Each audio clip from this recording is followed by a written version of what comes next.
कथा सुनाते राम सकल गुण धाम की। हम कथा सुनाते राम सकल गुण धाम की। ये रामायण है पुण्य कथा श्री राम की। ये रामायण है पुण्य कथा श्री राम की। नमस्कार, स्वागत है आप सभी का न्यूज इंडिया पर। आपके साथ मैं हूं आंचल कादियान। अयोध्या में 22 जनवरी को प्राण प्रतिष्ठा होनी है। मंदिर का गर्भगृह बनकर तैयार हो गया है। नागर शैली में बने भव्य मंदिर के गर्भगृह में श्री राम के बाल स्वरूप की मूर्ति भी स्थापित हो गई है। जब रामलला की प्राण प्रतिष्ठा होगी तब आंखों से पट्टी खोली जाएगी। क्या होती है प्राण प्रतिष्ठा, कैसे की जाती है प्राण प्रतिष्ठा, देखिए इस खास रिपोर्ट में।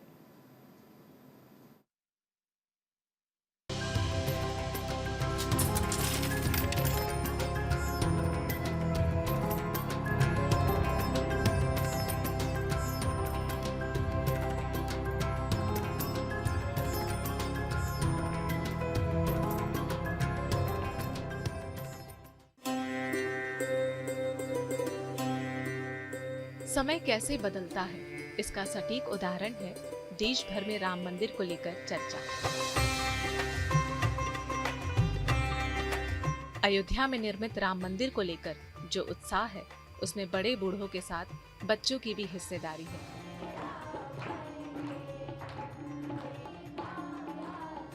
एक समय था जब प्रधानमंत्री मोदी अयोध्या में 1992 में प्रण लेकर गए थे, और एक आज का समय है जो अयोध्या में बन रहे राम मंदिर में 22 जनवरी को भगवान राम की मूर्ति की प्राण प्रतिष्ठा की जाएगी। मंदिर का गर्भगृह बनकर तैयार हो गया है। प्राण प्रतिष्ठा कार्यक्रम में प्रधानमंत्री मोदी समेत देश विदेश से तमाम वीवीआईपी गेस्ट आने वाले हैं। अयोध्या के राम मंदिर में रामलला की प्राण प्रतिष्ठा का दिन धीरे धीरे करीब आता जा रहा है।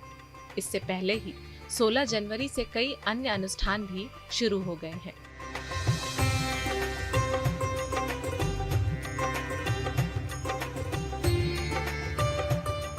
प्राण प्रतिष्ठा असल में क्या है,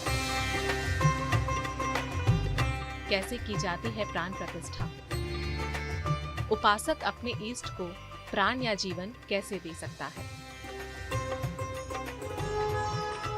इन सभी सवालों के जवाब कई अनुष्ठानों में प्रकृति की तरफ से निभाई गई मजबूत भूमिका और भक्त व परमात्मा की एक दूसरे पर निर्भरता से जुड़े हैं। धार्मिक आधार पर प्राण प्रतिष्ठा के जरिए ही पत्थर की मूर्ति को देवता में बदला जाता है। प्राण प्रतिष्ठा के बाद ही विग्रह में विराजे भगवान अपने भक्तों की प्रार्थना स्वीकार कर वरदान देते हैं।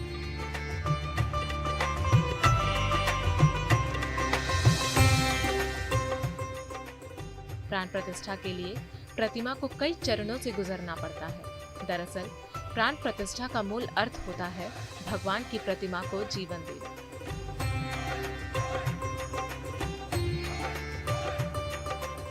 वहीं इस समारोह में वेदों और पुराणों से लिए गए कई अनुष्ठान भी शामिल होते हैं। हर अनुष्ठान का अपना अलग ही महत्व होता है। चलिए आपको एक एक कर पूरी प्रक्रिया समझाते हैं। क्या होती है प्राण प्रतिष्ठा? प्राण प्रतिष्ठा हिंदू और जैन धर्म में एक अनुष्ठान है, जिसके जरिए मंदिर में देवता की मूर्ति को प्रतिष्ठित किया जाता है। ये काम अनुष्ठान के जरिए होता है और इसमें भजन और मंत्रों के पाठ के बीच मूर्ति को पहली बार स्थापित किया जाता है। वैसे प्राण शब्द का अर्थ है जीवन शक्ति और प्रतिष्ठा का अर्थ है स्थापना। प्राण प्रतिष्ठा का शाब्दिक अर्थ है जीवन शक्ति की स्थापना करना या देवता को जीवन में लाना।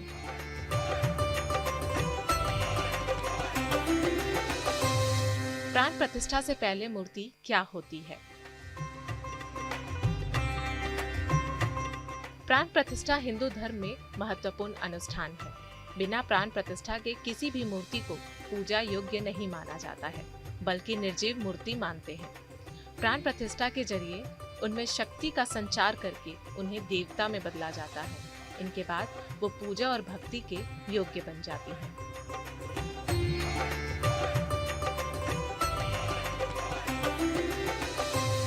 प्राण प्रतिष्ठा की प्रक्रिया क्या होती है? प्राण प्रतिष्ठा से पहले मूर्ति समारोह पूर्वक लाया जाता है।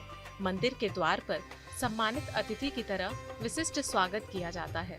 फिर उसे सुगंधित चीजों का लेप लगाकर दूध से नहलाते हैं। नहलाकर और साफ करके उसे प्राण प्रतिष्ठा योग्य बनाया जाता है। फिर मूर्ति को गर्भगृह में रखकर पूजन प्रक्रिया शुरू की जाती है। इसी दौरान कपड़े पहनाकर देवता की मूर्ति यथास्थान पुजारी द्वारा स्थापित की जाती है। मूर्ति का मुख हमेशा पूर्व दिशा की ओर करके रखा जाता है। सही स्थान पर इसे स्थापित करने के बाद देवता को आमंत्रित करने का काम भजनों, मंत्रों और पूजा रीतियों से किया जाता है। सबसे पहले मूर्ति की आंख खोली जाती है। ये प्रक्रिया पूरी होने के बाद फिर मंदिर में उस देवता की मूर्ति की पूजा अर्चना होती है।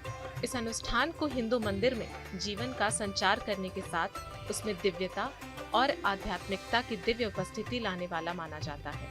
इसी वजह से प्राण प्रतिष्ठा के बाद हमें दैवीय एहसास सा महसूस होता है। आइए आपको बताते हैं प्राण प्रतिष्ठा के खास नियम। प्राण प्रतिष्ठा के खास नियम। पहले चरण में शोभा यात्रा होती है, जो मंदिर के नजदीकी क्षेत्र में निकाली जाती है। भक्त मूर्ति का स्वागत करते हैं।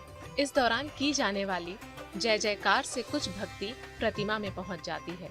दूसरे शब्दों में कहें तो भक्त की भक्ति ही मूर्ति को भगवान में बदलना शुरू करती है। शोभा यात्रा के बाद जब मूर्ति मंडप में वापस आ जाती है, फिर प्राण प्रतिष्ठा के अनुष्ठान शुरू होते हैं।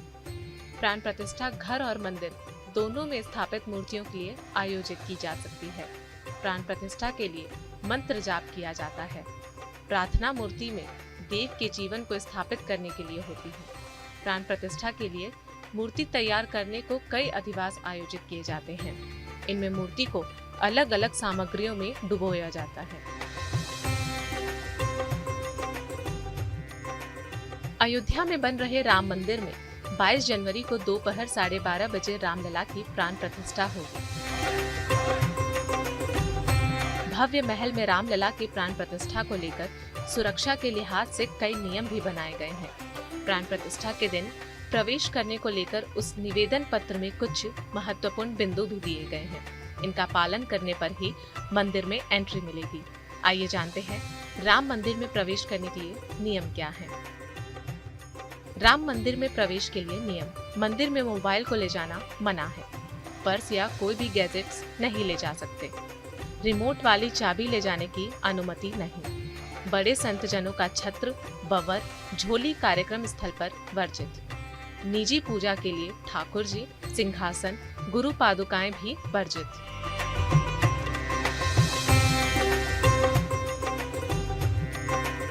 निमंत्रण पत्र वालों को ही मिलेगा प्रवेश। रामलला की प्राण प्रतिष्ठा में आने वाले अतिथियों को 22 जनवरी को कार्यक्रम स्थल पर सुबह 11 बजे से प्रवेश करना होगा। सुरक्षा के लिहाज से अगर किसी संत महापुरुष के साथ कोई सुरक्षा कर्मी होंगे तो वो भी कार्यक्रम स्थल से बाहर ही रहेंगे। निमंत्रण पत्र पर जिसका नाम है सिर्फ उसे ही मंदिर में प्रवेश की अनुमति मिलेगी। साथ आए सेवक या शिष्य कार्यक्रम स्थल पर नहीं जा सकेंगे। राम मंदिर में मुख्य यजमान पीएम मोदी के मंदिर परिसर में चले जाने के बाद ही संत जनों को रामलला के दर्शन की अनुमति होगी। राम मंदिर उद्घाटन में भारतीय परंपरा के अनुसार कपड़े पहनकर जा सकते हैं। पुरुष धोती, गमछा, कुर्ता पैजामा और महिलाएं सलवार सूट या साड़ी में जा सकती हैं। हालांकि इसको लेकर राम मंदिर ट्रस्ट की तरफ से कोई ड्रेस कोड लागू नहीं किया गया है।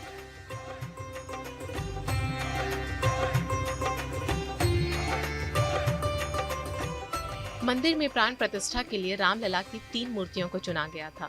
इन्हीं 3 में से एक मूर्ति को राम मंदिर में स्थापना के लिए चुन लिया गया है। रामलला की प्राण प्रतिष्ठा के लिए मैसूर के प्रसिद्ध मूर्तिकार अरुण योगीराज की तरफ से बनाई गई श्री राम, माता सीता और लक्ष्मण जी की प्रतिमाओं को चुना गया है। रामलला की निर्मित मूर्ति की खास बात यह है कि इस मूर्ति में श्री राम के बाल स्वरूप के दिव्य दर्शन भक्तों को प्राप्त होंगे। राम भगवान की प्रतिमा 150 से 200 किलोग्राम की है।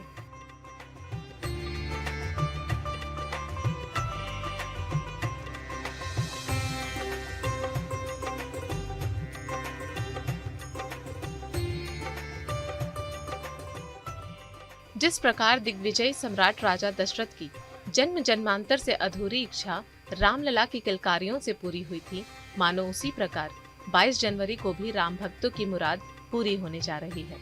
राजा दशरथ के समय न केवल अवधपुरी बल्कि 14 भुवन समेत समूचा ब्रह्मांड भी मंगलगान से गुंजायमान हो उठा था।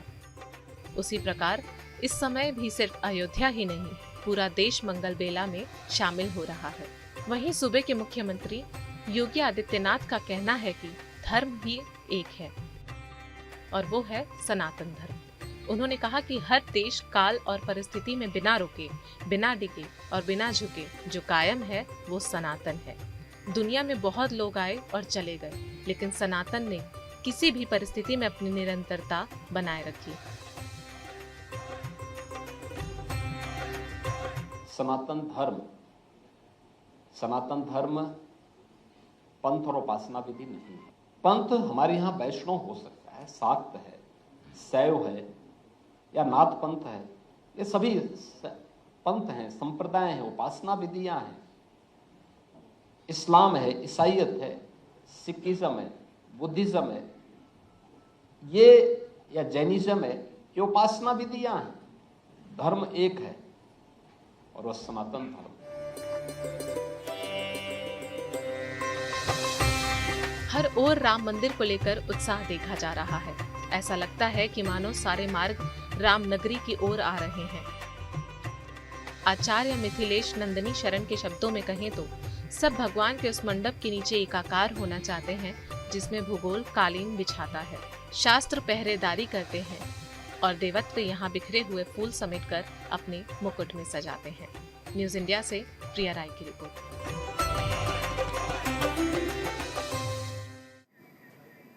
राम मंदिर में प्राण प्रतिष्ठा अनुष्ठान 16 जनवरी से जारी है। पूरे विधि विधान के साथ 6 दिन पूजा कर 7 दिन मंदिर में विराजमान रामलला की प्रतिमा की प्राण प्रतिष्ठा की जाएगी। काशी से आए हुए विद्वान और पंडितों के मंत्रोच्चारण के बीच 22 जनवरी तक सभी अनुष्ठान होंगे। करोड़ों भक्तों को 22 जनवरी का बेसब्री से इंतजार है, जब उन्हें रामलला के विग्रह के दर्शन होंगे। 7 दिनों के अनुष्ठान पूरे होने के बाद प्रभु श्री राम मंदिर के गर्भगृह में वास करेंगे।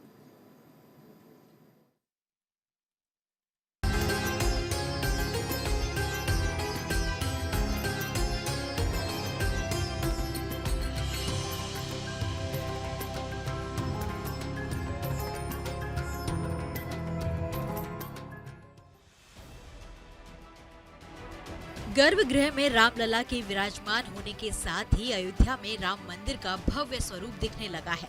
धीरे धीरे अयोध्या का राम मंदिर ऐतिहासिक कदम बढ़ा रहा है। 16 जनवरी को शुरू हुए प्राण प्रतिष्ठा अनुष्ठान के चौथे दिन यजमान अनिल मिश्रा ने काशी से आए हुए विद्वान और पंडितों के मंत्रोच्चारण के बीच पूजन किया। रामलला का वैदिक मंत्रों के साथ औषधाधिवास, केसराधिवास, धृताधिवास कराया गया।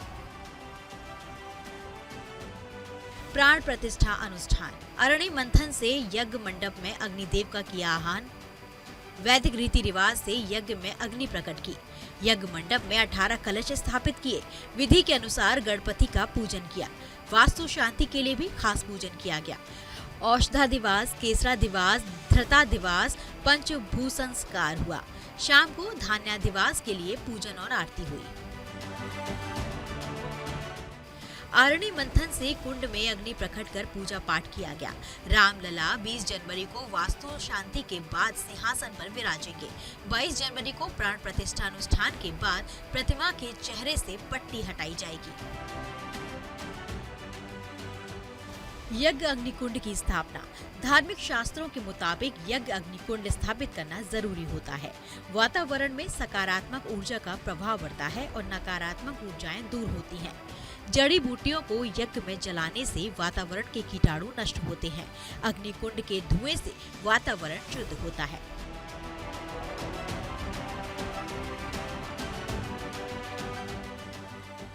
इससे पहले रामलला की मूर्ति को गर्भगृह में बने आसन पर स्थापित किया गया था। कारीगरों ने मूर्ति को आसन पर खड़ा किया। इस प्रोसेस में 4 घंटे लगे। रामलला की मूर्ति को कर्नाटक के मूर्तिकार अरुण योगीराज ने तैयार किया है। प्राण प्रतिष्ठा अनुष्ठान के तीसरे दिन रामलला की बाल स्वरूप प्रतिमा को मंदिर के गर्भगृह में स्थापित किया गया। इसके पहले रामलला की चांदी की प्रतिमा को राम मंदिर परिसर का भ्रमण कराया गया। पहले रामलला की अचल मूर्ति को जन्मभूमि परिसर में भ्रमण कराने की योजना थी, लेकिन सुरक्षा कारणों और मूर्ति का वजन अधिक होने की वजह से परिसर भ्रमण की रस्म रामलला की छोटी चांदी की प्रतिमा से पूरी कराई गई। इस बीच मंदिर परिसर वैदिक मंत्रोच्चार से गूंजता रहा। अयोध्या में 22 जनवरी को श्री राम लला की प्राण प्रतिष्ठा होगी। पूरा कार्यक्रम 40 मिनट का रहेगा। अयोध्या में राम मंदिर उद्घाटन समारोह में 8000 से ज्यादा लोगों के शामिल होने की उम्मीद है, जबकि गर्भगृह में पीएम मोदी समेत 5 लोग ही मौजूद रहेंगे। प्राण प्रतिष्ठा के बाद नियमानुसार मूर्ति को आईना दिखाया जाएगा। दरअसल मूर्ति को आईना दिखाने को लेकर ऐसी मान्यता है कि भगवान के विग्रह में इतना तेज होता है कि उसका तेज खुद भगवान ही सहन कर सकते हैं, इसलिए प्रतिमा को आईना दिखाया जाता है। प्रतिमा को दिखाने के बाद आईना टूट जाता है। राम मंदिर में प्राण प्रतिष्ठा के अनुष्ठान के साथ ही अतिथियों के स्वागत के लिए भी खास इंतजाम किए जा रहे हैं। दरअसल 22 जनवरी को प्राण प्रतिष्ठा समारोह के दौरान वीवीआईपी अयोध्या के राम मंदिर पहुंचेंगे। इसको लेकर एयरपोर्ट अथॉरिटी ऑफ इंडिया ने हवाई अड्डों पर पार्किंग की व्यवस्था की है। प्राण प्रतिष्ठा की तैयारी। देश दुनिया के वीवीआईपी 22 जनवरी को पहुंचेंगे अयोध्या। 22 जनवरी को अयोध्या में उतरेंगे 48 चार्टर्ड विमान। एयरपोर्ट अथॉरिटी ऑफ इंडिया ने की पार्किंग व्यवस्था। चार्टर्ड विमानों की पार्किंग 5 राज्यों के 12 एयरपोर्ट पर होगी। 1000 किलोमीटर रेंज के 12 एयरपोर्ट का चयन किया गया। लखनऊ में 8, कानपुर में 10 विमानों के पार्किंग की व्यवस्था। प्रयागराज, कुशीनगर में 4-4 विमान पार्क करने की व्यवस्था। देहरादून, खजुराहो में 4-4 विमान की पार्किंग की जा सकती है। काशी में 6, इंदौर में 10, गोरखपुर में 17 विमान पार्क हो सकते हैं। यूपी, बिहार, झारखंड, एमपी, उत्तराखंड में पार्क हो। गया और देवघर में भी एयरपोर्ट पर विमान पार्किंग की व्यवस्था। अयोध्या में सिर्फ 4 ही विमानों के पार्किंग की व्यवस्था। एक पार्किंग पीएम नरेंद्र मोदी के लिए आरक्षित की गई।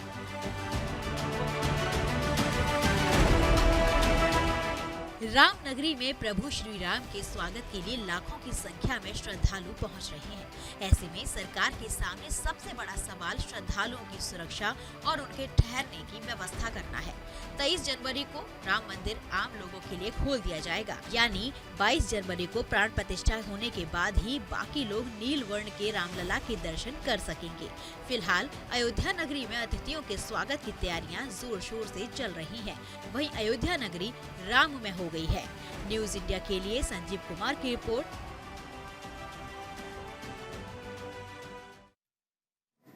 और फिलहाल इस खास पेशकश में सिर्फ इतना ही। बाकी खबरों के लिए बने रहिए न्यूज इंडिया के साथ। सुनाते राम सकल गुण धाम की, हम कथा सुनाते राम सकल गुण धाम की। ये रामायण है पुण्य कथा श्री राम की। ये रामायण है पुण्य कथा श्री राम की।